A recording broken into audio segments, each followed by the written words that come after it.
this is Riding with Ree. Welcome back to my channel, or welcome if you are new here. In this week's video, I'm going to be cleaning my tack with some new tack products and answering your questions.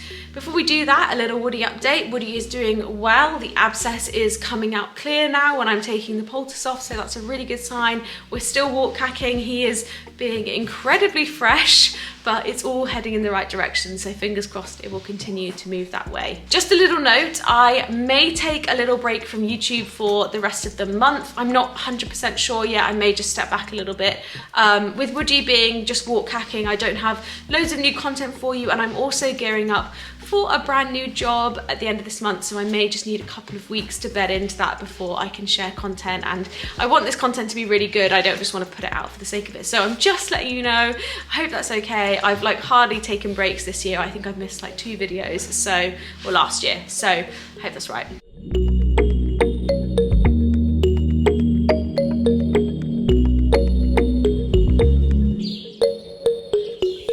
I'm super excited to share this week that I'm once again working with YFood. YFood have just come out with a range of vegan protein powders, so those of you who make your protein shakes at home like me, this is going to be great for you, especially if you like to choose vegan flavors.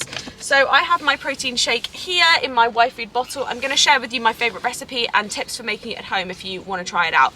So I personally use 2 scoops of the vegan chocolate powder, which is here. I have half a banana. I top it up with a teaspoon of peanut butter, and then I top it up with milk or water depending on my taste that day and depending on what you like. My tips if you're trying this at home, if you are using all of those ingredients, the banana and the peanut butter especially, you're going to want a NutriBullet or some kind of smoothie maker. But if you're just using the water, the milk and the protein powder, then you can do it in one of these, because actually inside the YFood bottles they have these little shakers, so you can just shake the bottle and it's done.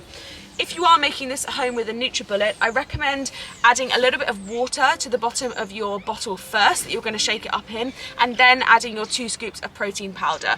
This is going to stop the protein powder sticking to the bottom and the sides, which is going to waste a lot of it, and you don't want that. You're paying good money for it, so make sure you put a bit of water in the bottom. My second tip is to add your peanut butter onto your banana, so sit it on the top. Again, this is going to stop it from sticking to the sides and the bottom, and it's going to mean that you're not going to get the flavour of the peanut butter. And then top it up with water or milk. I usually do all water, but if I'm feeling like I want a slightly richer taste, I'll add a bit of milk in there too. If you want to try these out for yourself, you can use my code RE10 to get 10% off. So I've got my tack behind me. We've got plenty to clean. I've got 2 head collars, a bridle, my saddle and my boots, so plenty to be getting on with. Today I'm going to be tack cleaning with a couple of products from Lincoln. These have kindly been provided by Lincoln via Equestrian for me to try and test out. I love tack cleaning products. I'm quite picky about them. I've tried a lot, so I'm really excited to see how these stand up. We have the Glycerine gel soap, which has this little handle for hanging up in the tack room and the lorry. This is kind of like an everyday cleaner. And then we have the Heritage leather cream here, which is a little bit more of a deep cleaner. This one is going to be great for my head collars, because these sit out in the field and one of them is quite dirty, so they could really do with a deep clean. So I've got my bridles here, and the first thing I'm doing actually is just running them over with water. I've got quite a few questions about Woody and I, and so for the benefit of any new people here, welcome. I'll answer a few of those. So I've had Woody since last March 2021. He is a 9-year-old Irish sport horse, and he's my first horse that I've owned. I ended up buying him. I was looking for a horse for about 3 months, and I browsed thousands and thousands of horses with my coach, and I spoke to hundreds of people. I counted the WhatsApp conversations and there were hundreds. And I narrowed it down to about 5 horses that I ended up viewing. And I was viewing them all locally, but I wasn't really having any luck. The ones I'd seen weren't right for one reason or another. And so I was going home for a week, which is in the Cotswolds. And so I said to friends, look, I'm still looking if anyone knows of anything. And so a friend of mine, who is actually a fellow ambassador for HALT Equestrian, sent me this horse and was like, oh, Steve Heel has a really nice one in, you should go and check him out. And actually, when I went back through our WhatsApp conversations, he had been one of the first people that I'd ever spoken to about when I was looking for a horse. The horse he had at the time was a little bit too much of a competition horse. so he would have been too much for me. But he ended up having Woody, and I went and tried him, and then I did a whole vlog about going to try him, and it's kind of fun to watch because obviously I'm vlogging at the viewings and stuff, and so I have no idea at that point that he would have ended up being like the one I brought home. So I'll put that here if you want to watch it. It's quite a good vlog. I go school him, I went back and hacked him out, and then of course we did the vetting and everything else. So yeah, we're coming up on a year together, which is pretty exciting. There's a few tack cleaning questions here which feels pretty apt. The first one is, do I clean my bit after my rides? And the answer is yes, absolutely. So I try to clean all of my tack every time I ride, but inevitably sometimes you have to rush off, or you've spent longer than you thought you had and you just don't have time. But one thing I always do without fail is to clean my bit. And I was trying to think of what the equivalent would be for us. And I landed on sort of clean underwear or clean socks. Like if you imagine that you didn't clean your underwear and, oh, well, you know, you had to wear unclean underwear the next day, like it's just not very nice. So I always clean my bit. And usually, if you're cleaning it straight after it's been in the horse's mouth, then all you need to do is run it under a tap for a few seconds and get the stuff off. If you leave a bit, then that's when all the stuff gets hard and not very pleasant. So yeah, I always clean my bit after my rides. And then I got a question about how often I clean my tack. I always clean my tack after I ride. If I can't do that, then I usually clean it once a week. When it comes to my head collars, I don't clean them as often. I probably clean them once a week or once every 2 weeks. Just because, I mean, I should clean them, I guess, every day, but they're head collars. It's not like they're getting sweaty or anything. And then my boots, I treat like my tack. So I clean them every time I ride, or as often as I clean my tack. And I've had my boots for about 10 years. So they're Ariats that I got when I was a teenager. And granted, you know, I haven't ridden every day for 10 years, so it's not like they've had to withstand that, but they have been in pretty constant use. I did get the lining sort of sewn, re-sewn last year, and I got the zip looked at because it was getting a bit, it was slipping down when I was riding. But other than that, they've actually done really well, and I've just sort of tried to take care of them. I just remember how expensive they were when I bought them, like a few £100, and they were the only ones I had, so I just took really good care of them. So I had a couple of questions about like starting the channel, like why I started, how I started. And so initially actually just going back a few years, I've always had vlogs before YouTube videos were really like a big thing. So when I was at uni, I mean, I've always written stories, and then when I was at uni, I had a fashion kind of blog for a little while, and then I had a coffee blog before I started this one. So I've always kind of been in this space of documenting things.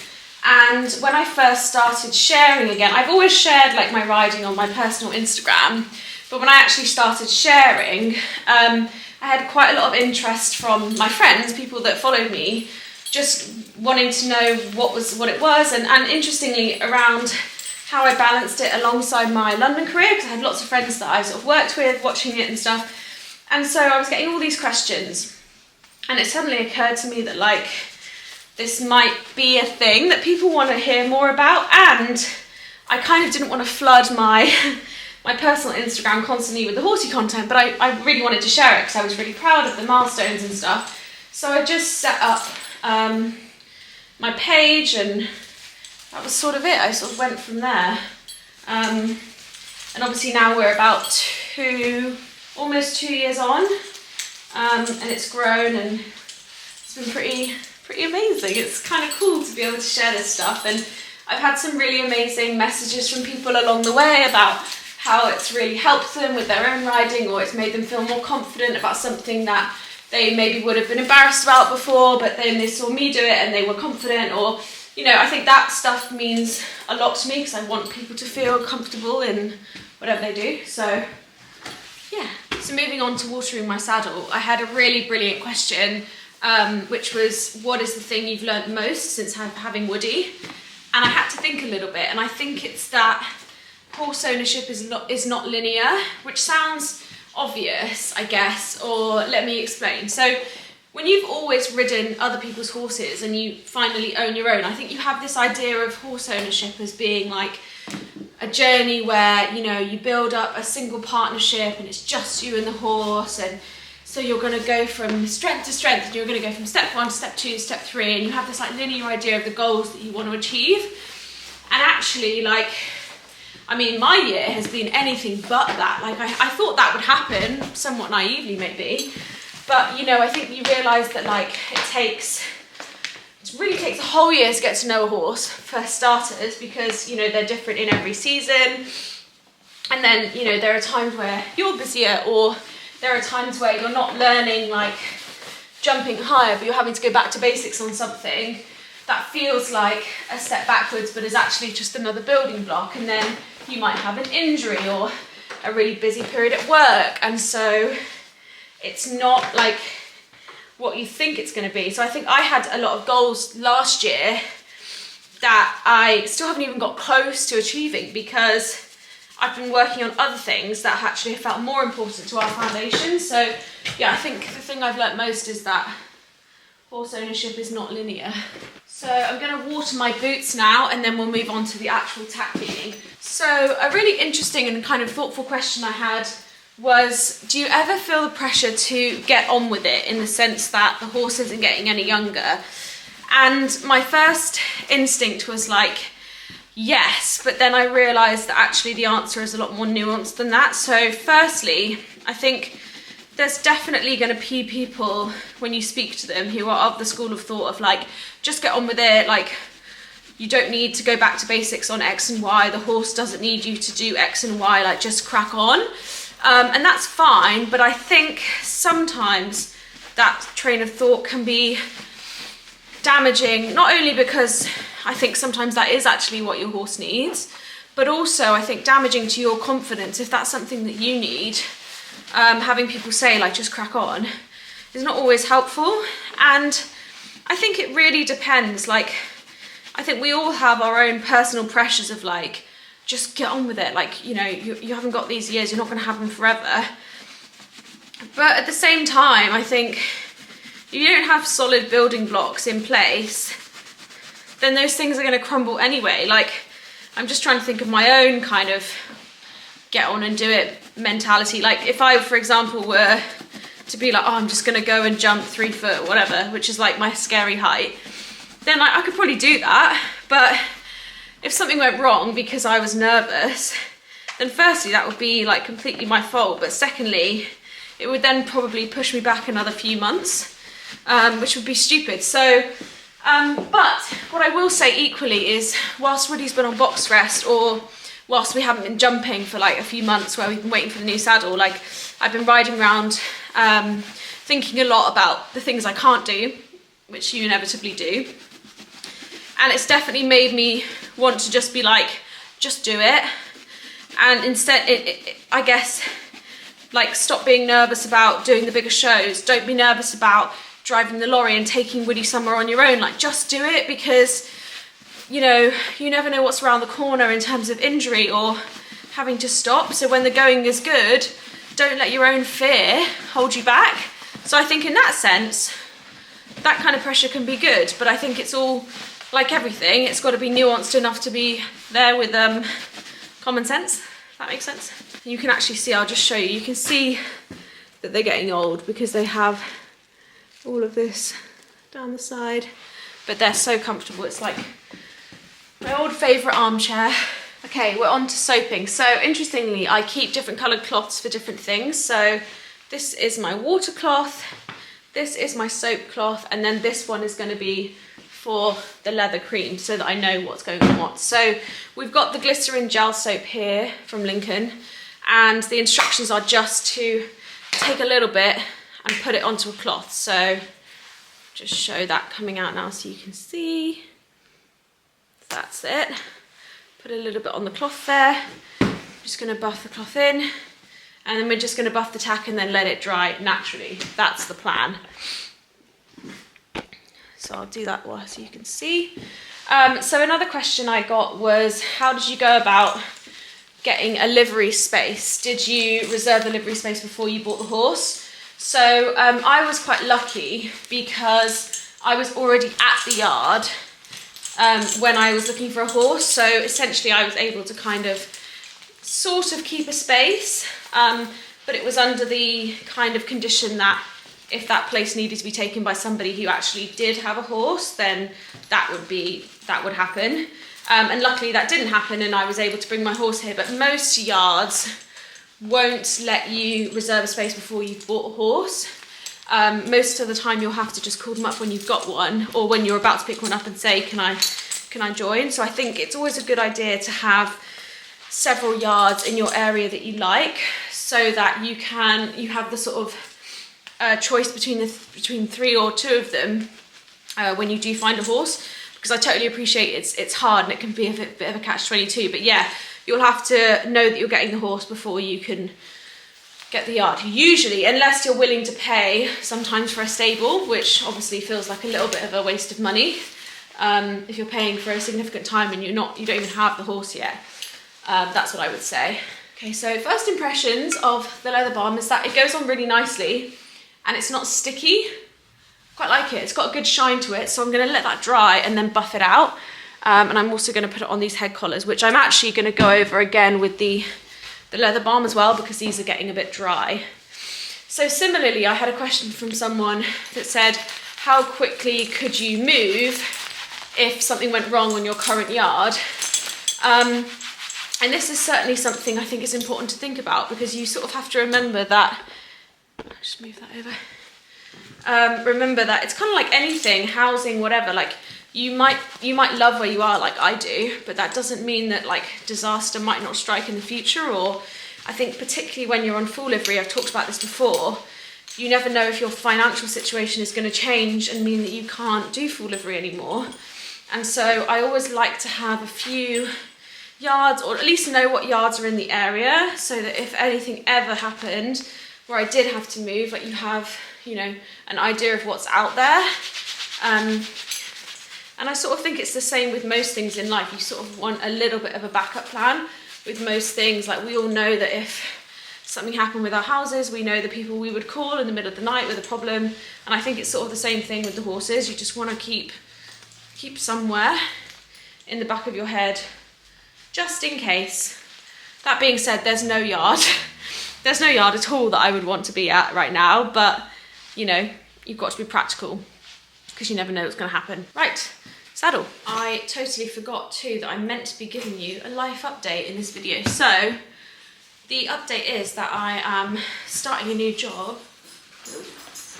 Yeah, come on, hiya, come in. Sorry, I started because somebody came in, so I've basically done my saddle already, but basically I'm starting a new job at the end of this month, so I'm currently having some time off between my 2 jobs, which means I'm spending all my time at the yard. And yeah, I'm excited. It is in central London still, and it's still in the same industry. But hopefully I can maybe show you what it's like managing my new routine, and how I'm coping with that and the horses. For those of you who have corporate careers alongside your horses, I've been reading this book called The First 90 Days, which you might have heard of. It's basically, I think, you know how they say presidents have 100 days in office to kind of make impact. It's basically about how you have 90 days in your job to make an impact, and it's about treating a job like a problem you've been brought in to solve and how you actually go about solving that. So it's really interesting. And I've also been listening to some really interesting podcasts lately in the same wheelhouse. So Diary of a CEO, which is by Stephen Bartlett, who is the new dragon on Dragon's Den. And actually his interview with Molly May kind of went viral recently because she said some ill-worded stuff about everyone having the same 24 hours in a day, which I disagree with. I disagree with her statement is what I mean. So yeah, and there's another one called the High Performance Podcast as well, which is around the same thing of like having processes in place to make you better at what you do. So I'm really excited to start that career and excited to show you a bit more of like maybe more of a routine as we step away from COVID and back to the office, and how I actually manage it all. The answer to which is full livery, to be honest, but I'm hoping to show you a bit more of that as well. Okay, so since we have the leather cream and since it's been pretty dry and cold lately and I haven't been riding a huge amount, I'm going to do leather cream for all of my tack. And whilst I do that, I'm going to answer a question which I thought was really smart and thoughtful as well, which there's been a lot of those lately. What was your routine when Woody first moved to his new yard for the first few weeks? So the drive up from home was about 2.5 hours, maybe 3, depending on the traffic. So I hired a company that I trusted to bring him up. Oh, look, it's all kind of sort of this squashy, foamy stuff. Love it. So I hired them to come up. So the day that he arrived, obviously he travelled for a few hours, so we just let him chill out. And really, for the first couple of weeks, I think the first couple of days he stayed in after his wormer. And then after that, we just kind of took it gently. So we did have a lesson, I think it's on my YouTube actually, my first lesson ever on him is on here. I'll link to it. But we just kind of took it slowly. It took about a month, I would say, for him to come out of his shell a little bit. He was quite quiet when he first arrived, which if you've seen him now, like he's not quiet at all. He's a big personality. But I think it can take them a little while to kind of come out of the shell, especially if they've come from a dealer's yard, because if you imagine they would have moved from one home to the dealer yard and then moved to you. So it's a lot of changes in a short amount of time. Even if they've been at a really lovely dealer yard, it still changes the horse. So I think it just takes them a little while. This stuff's lovely. It's really buffed up that. Look at that shine. Love it. Well impressed. That's one head collar. I swear you don't want too much on here because I always like to spread it out and you don't want it coming out in clumps. And then I had a question about my goals for Woody and I this year. So I've talked about this on my Instagram but not on here, so I'll give you them. So my first goal is to do a one-day event, which was my goal last year. But obviously we never got around to it. And actually, when I think back, it was, I guess, quite ambitious because we started in March and then, you know, it was sort of already spring. So I still want to do a one-day event on him, which means I need to do a lot of things that I haven't done with him on before. So we need to get our jump saddle, we need to start jumping again, we need to go cross-country schooling, we probably need to do some dressage competitions out and about, probably need to do some arena hires, some combined training competitions, some hunter trials. There's a lot of like little pieces of that pie if I do want to do a one-day event. But I'm not really worried about what height. I'm happy to keep it sort of quite small so it feels like a good experience all the time. I don't care about winning, whatever, but I would like to do it. The other thing I'd like to do is try a novice dressage test, which would require learning a couple of new movements like medium trot, which I've never even done before in my life. And they do actually do a novice test here at home, so I could do it here if I wanted, just to get a sense of what it feels like, but I just thought that would be quite fun. And of course, I'd love to do a couple of bigger shows at prelim level. There's Fellbridge is like not too far away and they do quite a lot of dressage competitions that feel like slightly more like serious classes, so I wouldn't mind trying a couple of them. And then my final goal is to take Woody to the beach, because I wanted to have a goal that wasn't competitive, just a bit of fun. And so that felt like a good one to me. Right, I'm going to finish with my saddle and I'll show you the results afterwards. So bear with. So this is it after the leather care. Nice shiny saddle and not sticky. Love it. So that is it. Thank you so much for watching this week's video. If you have any questions or comments, pop them below. Like and subscribe, and I will be back soon. It might be next week. I might have a couple of weeks off. I will let you know in the community tab on my YouTube channel, so keep an eye there if you want to keep up to date with the news. That's where I'll let you know if there are going to be videos or not. Thank you so much for being here. I really appreciate your support. Bye for now.